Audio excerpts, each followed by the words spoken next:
Ju njohim me përmbledhjen javore të lajmeve. Kjo është Radio 7.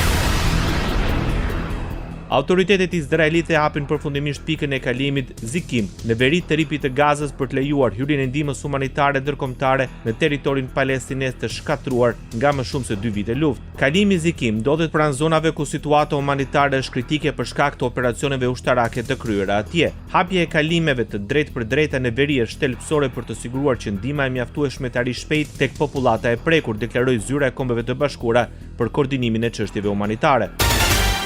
Armëpushimi mbështetur nga SBA-ja në Gaza ishte në thelb të takimit mes ndërmjetësit amerikan Gerard Kushner me kryeministrin izraelit Benjamin Netanyahu. Takimi vjen një muaj pasi Washingtoni dhe fuqitë rajonale e nxitën Izraelin të binte dakord për një armëpushim.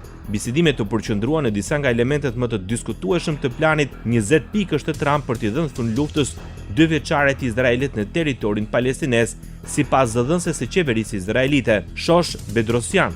Zyrtarët diskutuan planet për çarmatosjen e Hamasit, vendosjen e forcave ndërkombëtare të sigurisë dhe krimin e një qeverie teknokratike në territor që përjashton Hamasin, tha ajo. Hamasi ka këmbgulur vazhdimisht se heqja dorë nga armët e tij është një vije kuqe.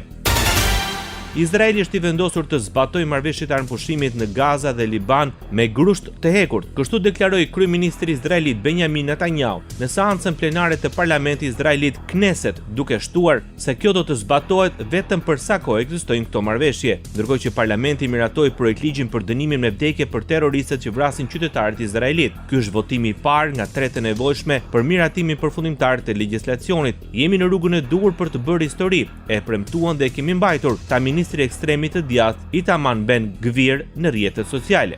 Projektligji tani do t'i dërgohet komisionit për t'u përgatitur për 2 leximet e fundit të nevojshme për t'u bërë ligj. Radio 7, zëri pozitiv i qytetit.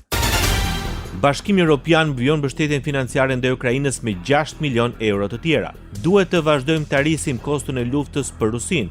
Kjo është arsyeja pse do t'i japim Ukrainës pothuajse 6 miliardë euro dhe kjo është arsyeja pse e mirëpres ngrohtësisht angazhimin e Këshillit Evropian për të mbuluar nevojat financiare të Ukrainës për 2 vitet të ardhshme, deklaroi presidentja e Komisionit Evropian Ursula von der Leyen para Parlamentit Evropian.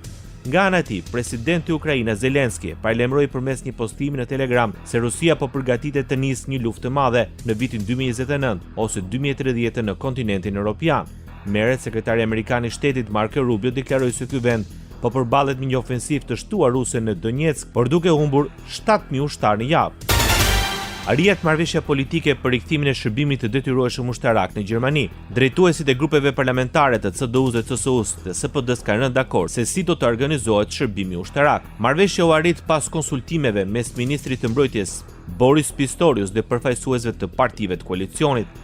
Sipas mediave gjermane, modeli parashikon kontroll mjekësor të detyrueshëm për të gjithë grup moshën e të rinjve çdo vit. Nëse numri i vullnetarëve nuk do të jetë i mjaftueshëm, do të përdoret një sistem llotarie për të përcaktuar se kush duhet të bashkohet ushtrisë gjermane. Gjermania planifikon të rrisë me 80.000 numrin e forcave të armatosura nga 180.000 që është sot. Ministri i jashtëm rus Sergej Lavrov akuzoi Brukselin dhe Londrën se po përpiqen të bindin Washingtonin të braktisë përpjekje diplomatike për zgjidhjen e krizës me Rusinë. Pra sa dim, Brukseli dhe Londra po përpiqen ta bindin Washingtonin që të heqë dorë nga rruga politike dhe të bëhet pjesë e partisë së luftës, deklaroi Lavrov në intervistë për agjencinë ruse RIA Novosti. Lavrov paralajmëroi se Moska do të reagojë nëse vendet perëndimore vendosin të përdorin asetet e ngrirë ruse për të financuar ndihmën ndaj Ukrainës. Lavrov shtoi gjithashtu se Rusia është ende në pritje të konfirmimit nga SBA-ja për vlefshmërinë e marrëveshjeve të arritura në samitin e Alaskës, të cilat sipas tij mbeten një kompromis i rëndësishëm për çështjen e Ukrainës. Bullgaria, Republika Çeke, Estonia, Kroacia, Austria dhe Polonia mund të kërkojnë përjashtim të plotë ose të pjesëshëm nga Pakti i Bashkimit Evropian për migracionin dhe azilin. Marrëveshja pritet të hyjë në fuqi në mesin e vitit 2026. Komisioni Evropian njoftoi se 6 vendet të Unionit po përballen me situatë ndjeshme migracioni për shkak të presioneve të akumuluara gjatë 5 viteve të fundit. Ato do të kenë mundësi të kërkojnë Këshillit miratimin e një përjashtimi të plotë ose të pjesëshëm nga kontributet e tyre në Fondin e Solidaritetit për vitin e ardhshëm. Në njoftimin e komisionit thuhet se Greqia, administrata greko-shqipriote, Spanja dhe Italia janë në presion migracioni për shkak të nivelit jo proporcional të mbritjeve dhe se do të kenë të drejtë të përfitojnë nga ky fond.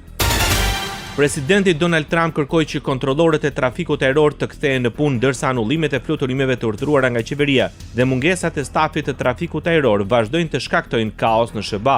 Trump shtoi se do të shpërblej ata që nuk morën pushim gjatë mbylljes 41 ditore të qeverisë federale, teksa shtoi se do të mirëpriste dorëheqjen e tyre që morën pushim. Të gjithë kontrollorët e trafikut ajror duhet të kthehen në punë tani, shkroi Trump në rrjetet sociale. Kompanitë ajrore anulluan më shumë se 1660 fluturime në Shtetet e Bashkuara të Amerikës ditën e ëndër, ndërkohë që shifra pritet të përkeqësohet pasi Administrata Federale e Aviacionit urdhëroi shkurtimet e fluturimeve të rriten me 10% ditën e premte.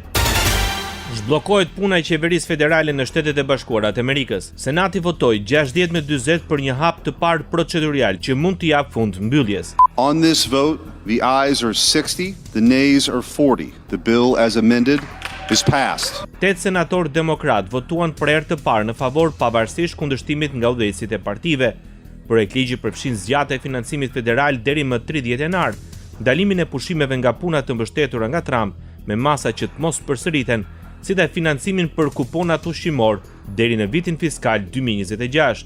Megjithatë, votimi për subvencionet e kujdesit shëndetësor Obamacare, një tjetër pikë ngërçi midis demokratëve dhe Shtëpisë së Bardhë, mbeti i ndarë.